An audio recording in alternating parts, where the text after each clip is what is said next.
तो मेरे पाकिस्तानियों आज गौर से सुन लें, जब एक कौम माशी तौर पे जब वो गिरती है तो जैसे ही वो गिरती है उसकी नेशनल सिक्योरिटी मुतासर होती है। जब सोवियत यूनियन दुनिया की दूसरी बड़ी ताकत, सबसे बड़ी फौज, लेकिन जब माशी तौर पे वो गिरा तो वो टूट गया। हम भी आज उधर खड़े हैं। अगर हमने अभी जो मैं ये अब अगली बात आपसे करना चाहता हूं कि अगर मैं अपनी एस्टैब्लिशमेंट इस सारे पाकिस्तानियों को बताना चाहता हूं कि अगर अभी हमने इस मुल्क को ना संभाला, ये सबके हाथ से निकल जाएगा। मैं आज अभी आपको अपना प्रोग्राम देने लगा हूं 10 पॉइंट का कि मैं आगे कैसे हमने मुल्क को निकालना है। तो मैं उससे पहले मैं आज पाकिस्तान की एस्टैब्लिशमेंट से सवाल पूछता हूं कि मुझे यह बताएं कि यह तो वाज़ेह है, आपने फैसला किया हुआ है कि इमरान खान के ऊपर लकीर डाली हुई है, हमने जी इमरान खान को जीतने नहीं देना, ये सारा ड्रामा, सब कुछ, इलेक्शन डिले, ये सारा जो मेरे घर के ऊपर वारदात, लोगों को पकड़ा जा रहा है, मकसद एक है कि इमरान खान को हमने इक्तदार में नहीं आने देना। तो मैं आपसे पूछता हूं कि अगर चले ना आने दें, लेकिन अपना बताएं कि आपके पास कोई प्रोग्राम है? क्या आपके पास कोई प्रोग्राम है मुल्क को इस तबाही से निकालने का? क्या कोई रोड मैप है? मैं चैलेंज करता हूं कि ये जो ऊपर लोग बैठे हुए हैं, इनका इनके पास कोई अहलियत है, ना इनके पास नियत है। इन लोगों के तो सारे पैसे बाहर पड़े हैं। ये तो पाकिस्तान से जब मसला आता है ये बाहर भाग जाते हैं। तो इनके पास, अगर आप कोई समझते हैं कि ये मुल्क को संभाल सकेंगे जिस तेजी से हम नीचे जा रहे हैं, तो ये तो नहीं होने लगा। तो क्या आपके पास अगर और कोई प्रोग्राम है तो बताएं। अगर आप मुझे आज ये कह दें कि हमारे पास ये प्रोग्राम है, इससे मुल्क उठ जाएगा और इसलिए इमरान खान आपको नहीं आना चाहिए, मैं कहूंगा ठीक है, मैं अपने मुल्क के लिए पॉलिटिक्स कर रहा हूं, मुझे कोई क्या दे सकता है कोई, तो मैं ठीक है, लेकिन मुझे बताएं कि क्या प्रोग्राम है, क्योंकि मुझे पता है किसी के पास कोई प्रोग्राम नहीं है।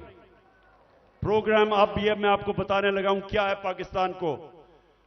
जिधर आज पाकिस्तान पहुंच गया, कोई आसान रास्ता नहीं है इसको इस मुश्किल से निकालने का। अब सारे मुश्किल फैसले हैं, लेकिन मुश्किल फैसले वो कर सकता है जिसके पास पब्लिक मैंडेट हो, जो इलेक्शन से पब्लिक की वोट के जरिए आया हो, जिसको पब्लिक जिस पे एतमाद करे, वो बड़े बड़े फैसले करेगा। वो इस मुल्क को जब तक एक वो जमात जो गवर्नमेंट में आएगी पब्लिक के मैंडेट से, पब्लिक की वोट से, वो पहला कदम होगा। क्योंकि जब एक 5 साल के लिए हुकूमत आएगी तो लोगों को, बिजनेस कम्युनिटी को एतमाद होगा कि पॉलिटिकल स्टेबिलिटी आ गई है। उसके बाद अगला स्टेप होगा। और मैं आज आपको बताऊं कि हमारा मसला क्या है। हमारा 2 मसले हैं। हम जितने भी पैसे टैक्स से इकट्ठे करते हैं वो काफी नहीं है, हमारे खर्चे बहुत ज्यादा हैं, हमें कर्जों के ऊपर किस्तें देनी पड़ती हैं, वो बढ़ती जा रही हैं। तो हमारे पास इतना पैसा नहीं है और हम शुरू ही करते हैं, हम शुरू ही होते हैं खसारे से और हमें कर्जे पे मुल्क चलाना पड़ता है। ये पहला मसला है। दूसरा मसला है कि जो डॉलर्स मुल्क में आते हैं उससे बहुत ज्यादा डॉलर्स मुल्क से बाहर जाते हैं। हमारे पास डॉलर की कमी है, जिसको करंट अकाउंट डेफिसिट कहते हैं। हमने कभी माजी में कोशिश ही नहीं की अपनी एक्सपोर्ट्स बढ़ाने की। जो भी मुल्क तरक्की किया है, ईस्ट एशिया, चाइना, सब ने अपनी एक्सपोर्ट्स बढ़ाई हैं। एक्सपोर्ट्स बढ़ाती है तो डॉलर आते हैं। हमने कभी कोशिश ही नहीं की। हमारी इंपोर्ट्स बहुत ज्यादा हैं। तो अब मैं आपको बताऊं कि ये 2 हमारे खसारे हैं। एक की वजह से रुपए पे प्रेशर पड़ता है, रुपया गिर जाता है। रुपया गिरता है, महंगाई होती है, गुर्बत होती है। और दूसरी वजह से कि हम सारा वक्त, क्योंकि हम टैक्स ही कितना नहीं इकट्ठा करते, सारा वक्त हमें मसला पड़ा रहता है, हम बैंकों से और पैसे लेते हैं, उसके ऊपर सूद होता है, तो हम इधर फंसे हुए हैं। तो इसके लिए सबसे पहले पाकिस्तान के अंदर एक उस तरह की सर्जरी करनी पड़ेगी, मुल्क का गवर्नेंस सिस्टम ठीक करना पड़ेगा, उसके लिए रूल ऑफ लॉ लाना पड़ेगा, मुल्क की एनवायरनमेंट चेंज करनी पड़ेगी, जिस तरह हम गवर्नमेंट चलाते हैं बिल्कुल चेंज करना पड़ेगा। और जो हमने डॉलर मंगवाने हैं मुल्क के, जरा गौर से सुने, मैं आखिर में पहुंच रहा हूं। डॉलर कैसे आएंगे? एक्सपोर्ट्स बढ़ाने में तो टाइम लगेगा। एक तरीका है डॉलर लाने का, ये जरा गौर से सुन लें, और आज बैरूनी मुल्क पाकिस्तानी भी सुन रहे होंगे, मैं उनको भी बताना चाहता हूं कि देखिए, मैं बड़ी देर से एक ही बात कहता हूं कि सबसे बड़ा असासा पाकिस्तान का बैरूनी मुल्क पाकिस्तानी है। उनके पास जो डॉलर्स पड़े हुए हैं, अगर हम अपना गवर्नेंस सिस्टम ठीक कर लें, हम अपना रूल ऑफ लॉ ठीक कर दें, हम इस मुल्क के अंदर एतमाद अपने सिस्टम में ले आए कि अगर वो अपना सरमायाकारी करते हैं पाकिस्तान में, तो हमारा जो अदलिया का निजाम है, जो हमारा गवर्नेंस सिस्टम है, वो उनके सरमाए की हिफाजत करेगा। मैं आपको फिगर्स बताता हूं। 18,000 अमेरिका के अंदर पाकिस्तानी डॉक्टर्स हैं। फिर से सुन लें, पाकिस्तानी अमेरिकन डॉक्टर्स अमेरिका में 18,000 हैं। आपको पता है कि उनकी टोटल वेल्थ कितनी है? 18,000 पाकिस्तानियों की वर्थ कितनी है? 200 अरब डॉलर। 200 अरब डॉलर जो IMF के पास हम घुटनों के ऊपर हैं, हम 6 अरब डॉलर मांग रहे हैं। 200 अरब डॉलर 18,000 पाकिस्तानी अमेरिकन के हैं। हमारे जो 10 पाकिस्तानी अमेरिकन टॉप बिजनेसमैन हैं, सिर्फ 10, आपको पता है उनके पास उनकी वर्थ क्या है? 25 अरब डॉलर। 25 अरब डॉलर। तो 6 अरब डॉलर के पीछे हम आज IMF के पीछे हैं। आपको पता है कि इस मुल्क से सिर्फ दुबई में, यह ब्लूमबर्ग की रिपोर्ट है कि इस मुल्क से सिर्फ दुबई में चंद सालों में पाकिस्तानियों ने कितनी प्रॉपर्टी ली है? 10.4 अरब डॉलर। यह ब्लूमबर्ग की रिपोर्ट है।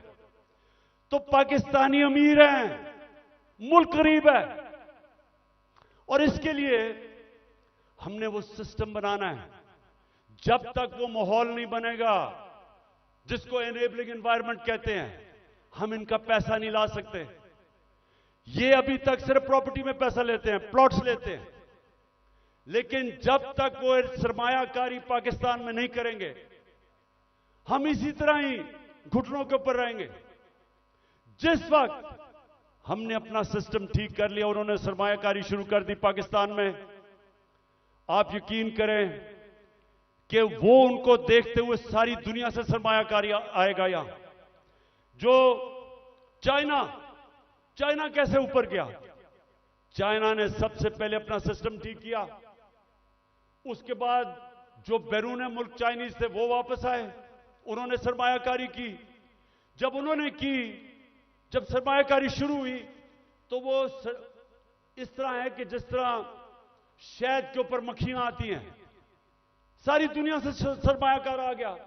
30 साल में चाइना किधर का किधर पहुंच गया, क्योंकि उधर लीडरशिप समझी कि जब तक हम अपने मुल्क का जो सरमायाकारी का माहौल है वो ठीक नहीं करेंगे तो सरमायाकारी नहीं आने लगी।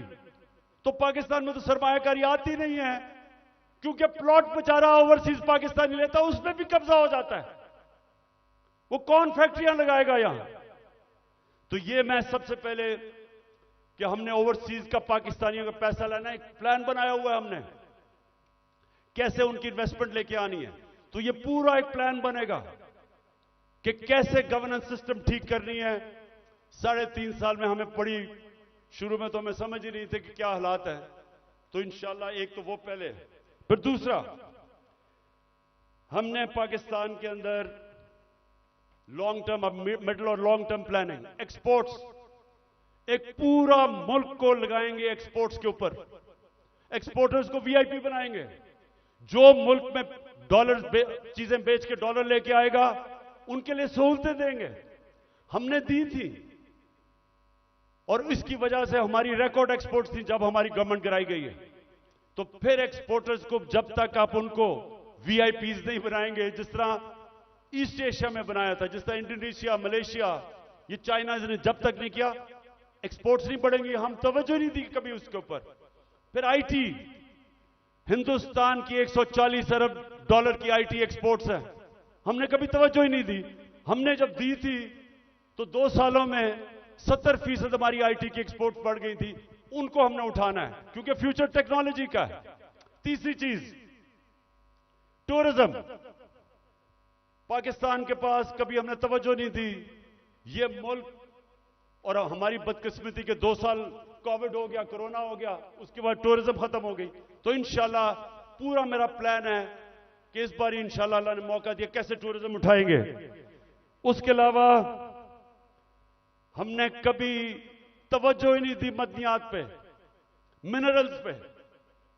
वो इसलिए क्योंकि वो सूबाई सब्जेक्ट बन गया है, सूबों के पास कैपेसिटी नहीं है। तो इस वक्त पूरा जोर लगाएंगे कि कैसे हमने पाकिस्तान के, और यहां बहुत अल्लाह ने नेमतें बख्शी हैं मदनियात में, लेकिन हमने तवज्जो नहीं दी, उससे भी हम डॉलर पाकिस्तान में आ सकते हैं। फिर इंडस्ट्री को, और खास तौर पे स्मॉल मीडियम इंडस्ट्री, ये हमने शुरू की थी और मुझे फख्र है कि हमारी 17 साल के बाद सबसे ज्यादा इंडस्ट्री बढ़ रही थी, जो आज फिर बंद हो गई है। तो वो उसके ऊपर, और स्मॉल और मीडियम जो छोटा इंडस्ट्री है, उसके ऊपर हमने पूरा प्लान बनाया हुआ है। फिर अपनी ज़राअत की हमने सिर्फ प्रोडक्टिविटी बढ़ानी है। चाइना के साथ हमने बात कर ली थी कि कैसे हम पैदावार बढ़ा सकते हैं, और उन्होंने आना था, और बदकिस्मती फिर कोरोना की वजह से 2 साल चाइना बंद हो गया। तो उसका पूरा प्लान बना हुआ है। फिर जो बड़े बड़े पीआईए, रेलवे, गवर्नमेंट कॉरपोरेशन, ये सबसे ज्यादा नुकसान करती हैं पाकिस्तान में। जो हमारा जो पैसा आवाम पे खर्च होना चाहिए वो नुकसान पे चला जाता है। इनको रिस्ट्रक्चर करना है। ये भी हम आखिर में बना था, लेकिन हमारी गवर्नमेंट चली गई। इसका पूरा प्लान है। और फिर कैसे हमने अपना टैक्स कलेक्शन बढ़ाना है। अब ये जरा सुन लें, इस वक्त 22 करोड़ पाकिस्तानियों में सिर्फ 25 लाख टैक्स देने वाले हैं। 22 करोड़ पाकिस्तानियों में 25 लाख टैक्स देने वाले हैं। हमने नादरा के साथ मिलकर आइडेंटिफाई किए 4 करोड़ टैक्स देने वाले, उनके हमने टेक्नोलॉजी का इस्तेमाल करके हमने पता चलवाया कि इतने ज्यादा टैक्स पेयर जो पैसे नहीं देते, उनके लिए, ये मैं अब आखिर में आ रहा हूं, उसके लिए हमने पूरा प्लान बनाया हुआ था, लेकिन फिर हमारी गवर्नमेंट चली गई। लेकिन जब तक हम अपना टैक्स बेस नहीं बढ़ाएंगे, जब तक हमारा टैक्स नहीं बढ़ेगा, मुल्क आगे नहीं चल सकता। तो इंशाल्लाह उसका पूरा हमारा प्लान है। उससे मैं ये भी बता दूं कि हमने रिकॉर्ड टैक्स इकट्ठा किया था अपने दौर में।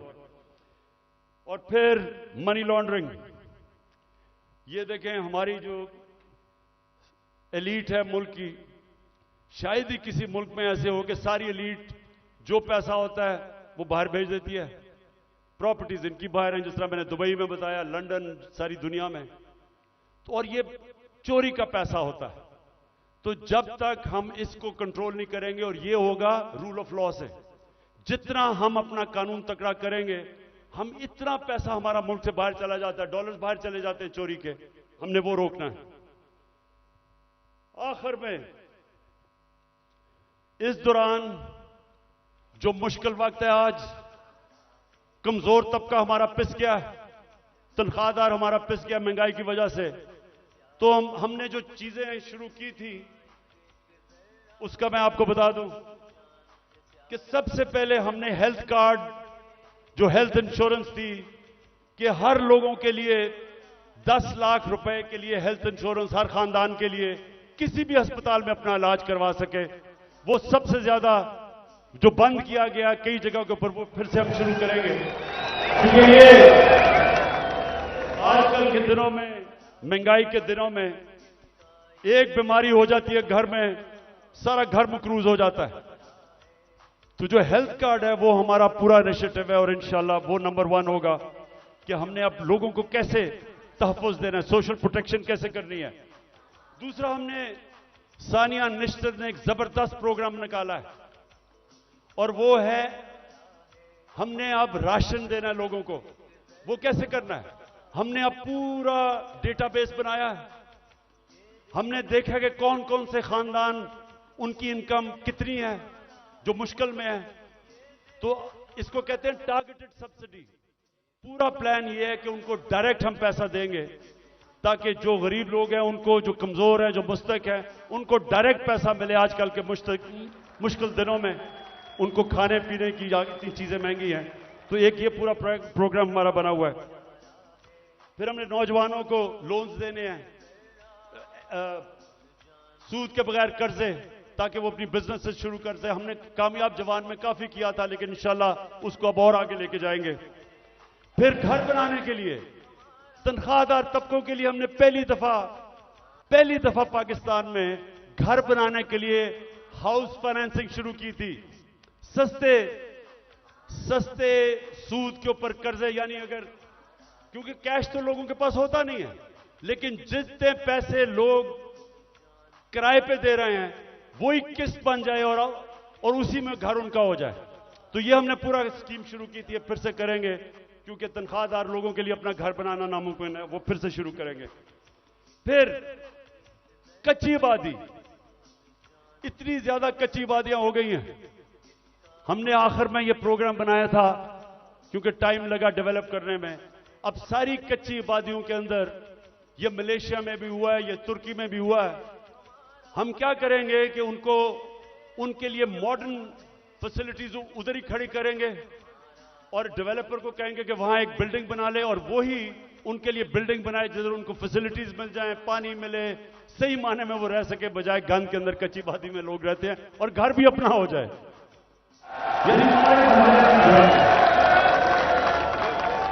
ये मेरा बड़ा देर से प्रोग्राम था, इस्लामाबाद में हम शुरू करने लगे थे, लेकिन देर हो गई। बाजवा साहब को इमरान खान बड़ा खतरनाक लग रहा था, इसलिए उसने काम कर दिया। हमने कैसे लोगों को रोजगार देना है? अगर ये फैसला आपके पास, वो रेहड़ी वालों के लिए जो हमने किया था, वो जरा दिखा दें लोगों को। हमने फैसला किया कि देखें, हम रोजगार तो दे नहीं सकते लोगों को, तो हमने लोगों के लिए रेहड़ियां बनाई। इस्लामाबाद में एक्सपेरिमेंट शुरू किया कि उनको बजाय लोग तंग करें, कोई उनको कॉर्पोरेशन वाले लोग उठा दें, कोई पैसे ले ले, जो छाबड़ियां लगाते हैं, तो हमने उनके लिए जबरदस्त रेहड़ियां बनाई, उनको एक जगह दी ताकि वो अपनी रोजी कमा सके। G11 मरकज के पास जा रहे हैं, रेडी पान यहाँ पर साफ प्रोग्राम के तहत।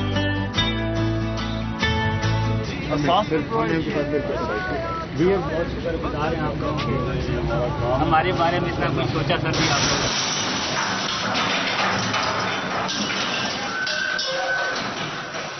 जुल्म कर रहे हैं गरीब बंदों के साथ, जुल्म। हमारी गवर्नमेंट गई, जैसे हमारी गवर्नमेंट गई, उनको हमने अच्छी बड़ी रेडियां बना के दी, वो बेचारे अपने रोजी कमाना शुरू हुए। ये इंपोर्टेड हुकूमत ने वो सारी रेडियां आपके सामने खत्म की। देखिए, न्यूयॉर्क आप जाएं, पता नहीं कितने आप में से लोग गए हैं, वहां हर जगह पे उन्होंने अपनी अपनी स्टॉल्स लगाए होते हैं सड़कों के ऊपर और रोजगार कमा रहे होते हैं, उनको इजाजत होती है। हम क्यों नहीं करते? वो बेचारे पॉश एरियाज के अंदर, इस्लामाबाद के ब्लू एरिया में नहीं जी, वो खास कोई लोगों का इलाका है जिधर बेचारा आम आदमी रोजी नहीं कमा सकता। तो इसके ऊपर भी इंशाल्लाह अब हमने प्लान बनाया हुआ कि सारे पाकिस्तान में आम लोगों को मौका दें, अपनी जगह बनाएं ताकि रोजी कमा सके, बच्चे पाल सके। और फिर जो हमारे घर के मुलाजिम हैं, मेरे पाकिस्तानियों, मेरे नबी सल्लल्लाहु अलैहि वसल्लम ने जब गुलामी खत्म करने का शुरू किया तो उन्होंने क्या किया? उन्होंने कहा कि जो आपके घर में गुलाम हैं उनको इस तरह रखो कि जैसे वो आपके घर में आपकी फैमिली है, उनको वही खाना खिलाओ, उनको अच्छी तरह रखो। ये उन्होंने पहला कदम उठाया था कि उनको इंसान समझो, उनके भी हुकूक हैं। मैं जब बरतानिया गया तो उधर मैंने पहली दफा देखा कि जब किसी के भी घर में कोई काम करने आता है तो उसका कॉन्ट्रैक्ट होता है, कितनी देर काम करेगा, छुट्टी कब मिलेगी, तनख्वाह कितनी होगी, ये कॉन्ट्रैक्ट साइन होता है। मुझे अफसोस से कहना पड़ता है कि हम अपने मुल्क में अपने मुलाजमों को ठीक नहीं रखते और ये हमारे दीन के खिलाफ है। हमें बिल्कुल उस तरफ जाना चाहिए कि उनको हम कॉन्ट्रैक्ट्स दें, बताएं कि जितना पैसा मैं आपको दे सकता हूं उसके मुताबिक करें, उनको छुट्टी दें, उनके ऊपर पूरी कोशिश करें कि वो आपके जिस तरह फैमिली मेंबर है। ये हमारे दीन का हिस्सा है और मेरी पूरी कोशिश है कि हमारे जो मुलाजिम हैं घरों में काम करते हुए उनको आहिस्ता आहिस्ता हम राइट्स दें, उनका ध्यान रखें। वो भी इंसान है और वो क्योंकि कमजोर हैं उनको बुरी तरह हम रखते हैं। और जिन मुल्कों को हम काफिर कहते हैं या हमारे दीन के नहीं हैं, आप हैरान होंगे कि कितनी इंसानियत है उनमें अपने मुलाजमों के लिए। आखिर में जी, मेरे पाकिस्तानियों, मैं आज आपका खास तौर पर शुक्रिया अदा करना चाहता हूं कि इतनी रुकावटों के बावजूद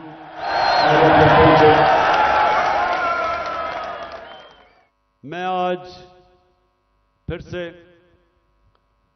अपने मुल्क में जो इस वक्त ताकत में है उन सबको पैगाम देना चाहता हूं कि देखें, जिस तरफ हमारा मुल्क जा रहा है, मैं फिर से कहता हूं, मुझे खौफ है कि ये उधर पहुंच जाएगा जिधर कोई भी इसको रोक नहीं सकेगा। इंडस्ट्री बंद हो रही है, महंगाई बढ़ती जा रही है, एक्सपोर्ट्स गिर रही हैं, जो बाहर से पाकिस्तानी रेमिटेंसेस भेजते हैं वो कम हो रही हैं। अब इंडस्ट्री बंद होगी तो टैक्स कलेक्शन कम हो जाएगी। तो क्या इनका सिर्फ इस वक्त तो एक ही है कि कहीं से कर्जा मिल जाए। कर्जे बढ़ते जा रहे हैं, आमदनी सुकड़ती जा रही है। एक घर जब उसमें मुश्किल वक्त आता है, उसके ऊपर कर्जा चढ़ जाता है, तो वो क्या करता है? वो अपने खर्चे कम करता है, अपनी आमदनी बढ़ाने की कोशिश करता है। हमारी तो आमदनी सुकड़ती जा रही है।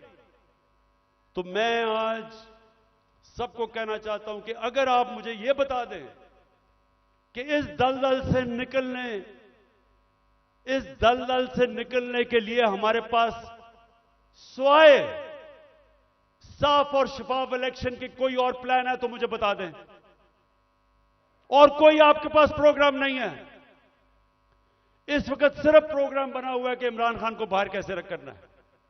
फिर से मैं कहता हूं, कोई तो आपके पास प्रोग्राम होगा। एक तेजी से तबाही की तरफ मुल्क जा रहा है। कहीं बाहर के तबसरे पढ़ लें, हिंदुस्तान का टीवी देख लें, वो क्या कहते हैं पाकिस्तान के मुताबिक, तंज कर रहे हैं। लेकिन हम सिर्फ यहां सारे जो साहिब इक्तदार हैं, बस एक ही ज़हन में है कि जी इमरान खान को बाहर कैसे रखना है। तो मैं फिर से आज अब सबको अपील करता हूं कि हमारे पास वक्त कम है। मुझे कहते हैं जी इलेक्शन डिले कर दें अक्टूबर तक। मुझे एक चीज बता दें कि अक्टूबर में इलेक्शन करवाने से मुल्क को क्या फायदा होगा। मुझे यह कन्विंस कर दें कि अगर इलेक्शन डिले होता है तो मुल्क तब तक संभल जाएगा। मुल्क तो नीचे जा रहा है, हल कोई है नहीं, लेकिन सिर्फ इसलिए कि डरे हुए हारने से इलेक्शन नहीं करवाना। तो मैं अपनी सारी कौम को भी आज कहना चाहता हूं कि पाकिस्तानियों, आपने याद रखना है कि आपने किसी सूरत जालिम के सामने सर नहीं झुकाना। आपने अपनी आजादी के लिए ये जो खौफ का बुत है इसको तोड़ना है। ये जो पकड़ धकड़ तशद्दुद करना, रेंजर्स ले आए कि जी पुलिस नहीं तो रेंजर्स आ जाएं, क्या इससे मुल्क ठीक हो जाएगा? क्या इससे लोग डर जाएंगे? लोगों ने नहीं अब डरना। ये जितना आप ये जुल्म करेंगे लोगों की नफरतें बढ़ेंगी। जो निकलता है, जो जिसको आप तशद्दुद करके जब वो निकलता है उसके अंदर नफरत भरी होती है। मुझे तो पहली दफा पता चला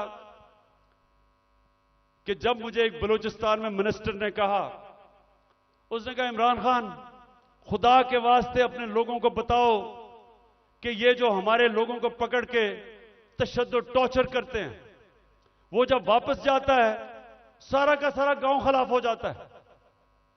वो कहता है जब वो उसकी जिस तरह उस बेचारे को जिले शाह को कत्ल किया, अगर कत्ल करते हैं जब उसकी जो डेड बॉडी मिलती है फिर सब के खिलाफ हो जाते हैं। ये तो कहता सारी कौम को ही खिलाफ कर रहे हो। कभी ये भी तरीका है कि इंसानों को भेड़ बकरियों की तरह डंडे मार के लाइन में करो? इंसान ऐसे नहीं होते। इंसान को समझाना पड़ता है। दिल और दिमाग की जंग होती है। ये डंडे से कोई आज तक नहीं ठीक हुआ। और ये जो खौफ फैलाया हुआ है कि जी हम ये कर देंगे, हम आपको ये मार देंगे, हमने ये कर दिया, फिर से हमला होने लगा है। देखें, आखिर में मैं आपको ये बात बता दूं, आज है 25 हो चुकी है। 25 मार्च को पाकिस्तान वर्ल्ड कप जीता था। मेरी जितनी सारी टीम थी, मेरी सारी टीम, और वो अभी सारे लोग क्रिकेट के ऊपर बातचीत करते हैं, कभी उनसे पूछें, सारी टीम दिल हार चुकी थी। सबका क्या था, हम इतना बुरा हमारा हालात थे, सबने कहा कि हम नहीं जीत सकते। अभी भी किसी टीम वालों से पूछ लें, एक आदमी था जो कहता था अभी हम जीतेंगे, और वो आपके सामने खड़ा है।